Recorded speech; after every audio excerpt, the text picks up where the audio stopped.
Hello friends, welcome to this e-medical classes. Today we will discuss regarding pathology of diabetes mellitus.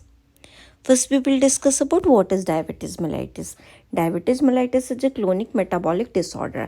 Diabetes mellitus क्या होता है, इसमें chronic मेटाबॉलिस जो है वो प्रॉब्लम हो जाएगी। मतलब कोई जो ग्लूकोज होगा वो सही तरीके से क्या नहीं कर पाएगा, मेटाबॉलिज्म उसमें प्रॉपर तरीके से नहीं हो पाएगी, इसलिए हम क्या कहते हैं, मेटाबॉलिक डिसऑर्डर के नेम से जानते हैं इसको।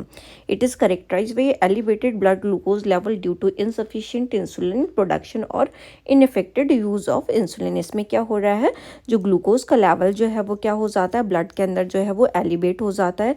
क्यों एलिवेट हो जाता है, क्योंकि या फिर कोई रीज़न हो सकता है जो कि क्या हो सकता है, इंसुलिन का प्रोडक्शन जो है वो सही तरीके से नहीं हो पा रहा।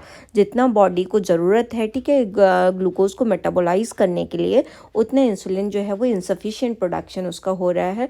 तो ये एक रीज़न हो सकता है। या फिर जो है इंसुलिन जो है वो इनइफेक्टिव है, मतलब अपना इफ़ेक्ट जो है वो सही तरीके से नहीं कर पा रहा है। तो ये इसका एक रीज़न जो है वो हो सकता है।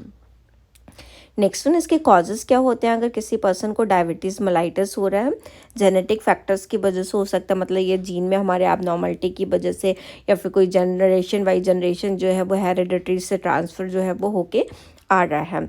या फिर है auto immune destruction of insulin producing sales, या फिर जो इंसुलिन प्रोड्यूसिंग सेल्स जो होती हैं, ठीक है, वो क्या हो जाती हैं, ऑटो इम्यून उनका डिस्ट्रक्शन हो जाता है। मतलब हमारी इम्यून सेल्स जो होती हैं हमारी बॉडी के ऊपर जो है वो रिएक्ट कर देती हैं, उनको ही डैमेज करना जो है वो स्टार्ट कर देती हैं। जैसे इंसुलिन प्रोड्यूसिंग सेल्स जो होती हैं वो क्या हो जाती हैं, डैमेज हो जाती हैं। तो ये भी एक इसका रीज़न हो सकता है। नेक्स्ट वन है लाइफ स्टाइल फैक्टर। अगर कोई ऐसे फॉलो कर रहा है, जैसे पर्सन जो है वो बहुत ज़्यादा ओबीज है, वो कुछ भी ऐसे करके, या मतलब सुगरी चीज़ें जो होता है वो बहुत ज़्यादा कंज्यूम कर रहा है, या फिर बहुत ज़्यादा सेडेंटरी लाइफ स्टाइल जो है वो ले रहा है, तो उसकी वजह से जो है वो उसका ग्लूकोज लेवल जो है वो बहुत ज़्यादा हाई हो सकता है।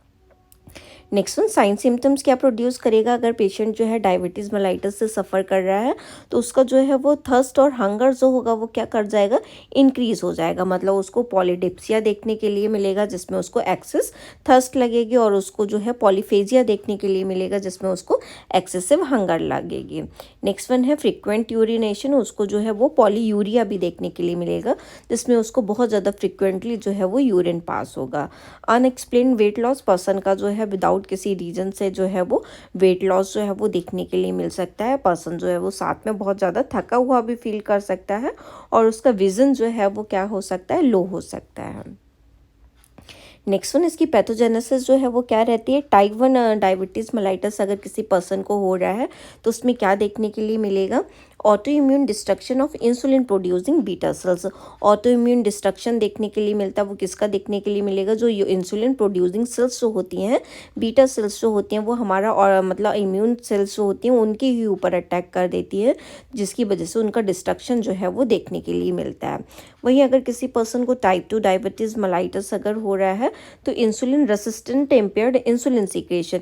कोई भी पर्सन इंसुलिन रेसिस्टेंट हो जाएगा, मतलब इंसुलिन जो है वो उसके ऊपर काम करना जो है वो बंद कर दिया, ठीक है। तो वो रेसिस्टेंट जब उसका हो जाता है, तो क्या करेगा, जो इंसुलिन का सीक्रेशन जो होता है वो क्या कर जाता है, इम्पेयर्ड हो जाता है, मतलब वो कम हो जाता है होना।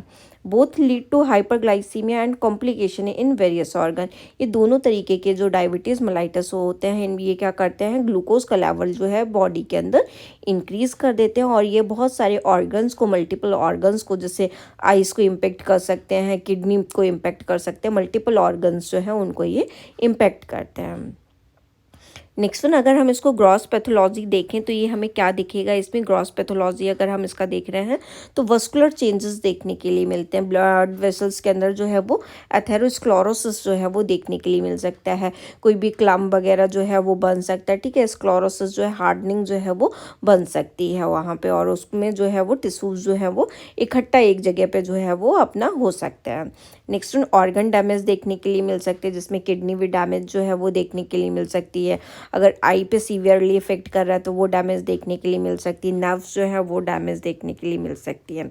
वहीं अगर हम एक हेल्दी पर्सन को देख रहे हैं तो वहाँ पे उसका पेनक्रियाज जो है वो इंसुलिन का प्रोडक्शन करता है और इंसुलिन जो है वो हमारे सेल्स की तरफ आती है और वहाँ पे जो है वो ब्लड में जो ग्लूकोज जो है वो अवेलेबल रहता है, वो एक नॉर्मल अमाउंट में जो है वो अवेलेबल रहता है, मतलब एक हेल्दी रिलेशन जो है वो मेंटेन रहता है।